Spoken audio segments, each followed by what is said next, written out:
નમસ્કાર, હું દીપલ. આપ જોઈ રહ્યા છો ગાંધીનગરની સૌપ્રથમ web news channel live Gandhinagar.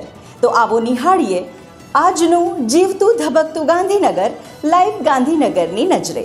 Gandhinagar ખાતે તાજેતરમાં યોજાયેલ ડિસ્ટ્રિક્ટ કેરમ ટુર્નામેન્ટમાં જિગ્નેશ અંજાન, કીર્તિબેન મહેતા અને તુષાર ધનેશ્વર છવાયા. ગાંધીનગર ડિસ્ટ્રિક્ટ કેરમ એસોસિએશને તારીખ 28 અને તારીખ 29 સપ્ટેમ્બરના રોજ સફળ વિદ્યાલય વિદ્યા ભરતી હોલ સેક્ટર 22 ખાતે જિલ્લા ઓપન કેરમ ટુર્નામેન્ટનું આયોજન કરેલ, જેમાં મોટી સંખ્યામાં ભાઈઓ અને બહેનોએ ભાગ લીધો હતો. આ ટુર્નામેન્ટમાં જિગ્નેશ અંજાને મેન્સ ઓપન વિભાગમાં સિંગલ્સ અને ડબલ્સમાં, તુષાર ધનેશ્વર સાથે કીર્તિબેન મહેતાએ સિંગલ્સ અને ડબલ્સમાં, દક્ષાબેન દેશમુખ સાથે તથા તુષાર ધનેશ્વરે મેન્સ ઓપન વિભાગમાં ડબલ્સમાં વિજેતા અને મેન્સ વેટરન વિભાગ સિંગલ્સમાં વિજેતા થઈ શાનદાર દેખાવ કર્યો હતો. કેરમ ટુર્નામેન્ટના મહિલા સિંગલ્સમાં કીર્તિબેન મહેતા, પ્રિયા બારોટ, દહેગામ, દક્ષાબેન દેશમુખ. મહિલા ડબલ્સમાં કીર્તિબેન મહેતા અને દક્ષાબેન દેશમુખ, જયશ્રીબેન વસાવા અને અંજનાબેન રાઠોડ, અમીબેન રાવલ અને અરુણાબેન વ્યાસ.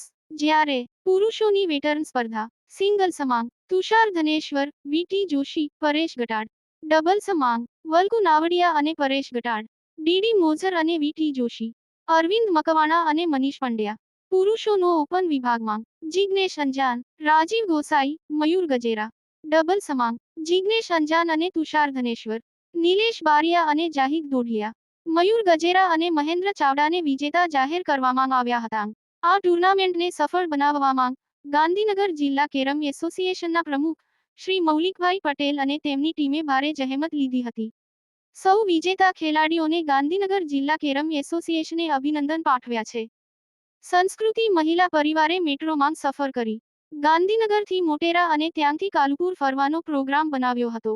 નવરાત્રિનો તહેવાર ખૂબ નજીક આવી ગયો છે, ત્યારે મેટ્રોમાં ગરબા ગાઈને માતાજીને આમંત્રણ આપ્યું હતું.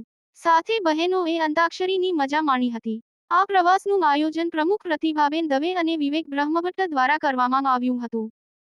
ગાંધીનગર સેક્ટર 12 સિવિલ હોસ્પિટલમાં બાળકોના વોર્ડમાં પાર્લેજીના પેકેટ, સેક્ટર 12 જલારામ સદાવ્રતમાં ઘઉંના લોટનો શીરો 6 કિલો ભોજનમાં આપ્યો હતો.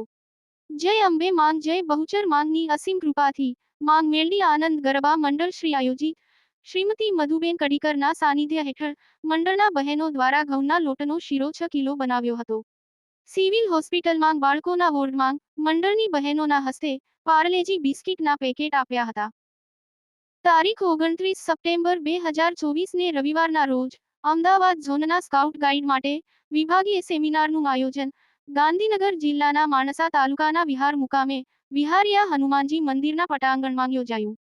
જેમાં રાજ્ય સંઘમાંથી રાજ્ય કમિશનર શ્રીમતી સવિતાબેન, ઉપપ્રમુખ શ્રી ડાયાભાઈ પટેલ, મહામંત્રી શ્રી વિષ્ણુભાઈ ઉપાધ્યાય, શ્રી મિલનભાઈ ચૌધરી, ગાઈડ કમિશનર શ્રીમતી અંજનાબેન, તાલીમ કમિશનર શ્રી માનસિંહભાઈ, શ્રીમતી નીરુબેન જાદવ તથા અન્ય હોદ્દેદારશ્રીઓ હાજર રહ્યા. શ્રી ડાહ્યાભાઈ અને શ્રી વિષ્ણુભાઈ સાહેબ દ્વારા પ્રવૃત્તિના ગ્રોથ વધારવા માટે ચર્ચા કરી. શ્રી માનસિંહભાઈ ચૌધરી સાહેબ દ્વારા ન્યૂ એજ્યુકેશન પોલિસી અંતર્ગત આવેલ સ્કાઉટ ગાઈડ માટે આવેલ નવા નિયમોની છણાવટ કરવામાં આવી. સ્કાઉટ ગાઈડની પ્રવૃત્તિમાં વધુને વધુ શાળાઓ બાળકો જોડાય તે માટે જરૂરી સૂચનો અને અભિપ્રાય હોદ્દેદારો દ્વારા લેવામાં આવ્યા. તો દર્શક મિત્રો, આપે અનુભવ્યો ગાંધીનગરનો ધબકાર. આપની આસપાસ બનતી આવી જ ઘટનાઓની જાણકારી અમારા સુધી પહોંચાડવા માટે સ્ક્રીન પર દર્શાવેલ નંબર પર વોટ્સએપ દ્વારા અથવા ઈમેલ આઈડી પર મેલ કરીને આપ અમારો સંપર્ક કરી શકો છો. ધન્યવાદ.